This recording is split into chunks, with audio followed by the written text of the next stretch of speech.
को कानून से ऊपर समझा। हमारा ये हक है कि हम पुरअमन एहतजाज करें। इंतखाबात से कबल कप्तान के आजाद कश्मीर में एक दिन में 2 जलसे, हदफ हस्ब साबिक नवाज शरीफ। बाग में खिताब के दौरान पाकिस्तान में फौज की आमद पर मिठाई बंटने के बयान की वजाहत भी की और दावा कर दिया कि अगर तुर्की के वजीर आजम नवाज शरीफ होते तो बगावत कामयाब हो जाती।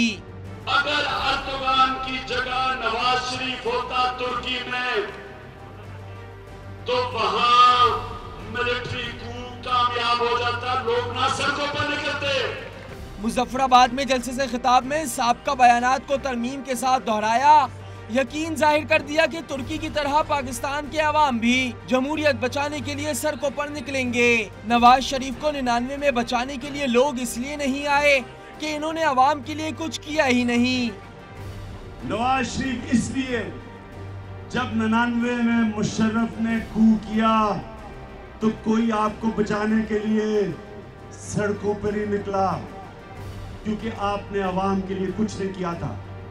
अगर आप करते तो जिस तरह तुर्की की अवाम अर्दोगान के लिए सड़कों पर निकली थी और अपनी जमहूरियत को बचाया, आपके लिए भी लोग निकलते। कप्तान ने कहा कि नवाज शरीफ ने भारत जाकर हुर्रियत रहनुमाओं से मुलाकात नहीं की। उन्होंने हुकूमत में आने की सूरत में कश्मीर का मसला हर फोरम पर उठाने का भी वादा किया। मकबूजा कश्मीर में जो 6 लाख हिंदुस्तान की फौज 26 साल से सारे ह्यूमन राइट्स की वायलेशन कर रही है कश्मीर में, इंशाल्लाह तहरीक इंसाफ इमरान खान हर फोरम पे आवाज बुलंद करेंगे उनके लिए।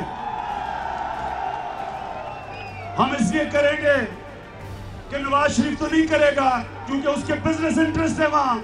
इमरान खान ने आवाम से बार बार की आजमाई जमातों को वोट ना देने की अपील की और बरादरी इज़्म से निकलने का मुतालबा किया।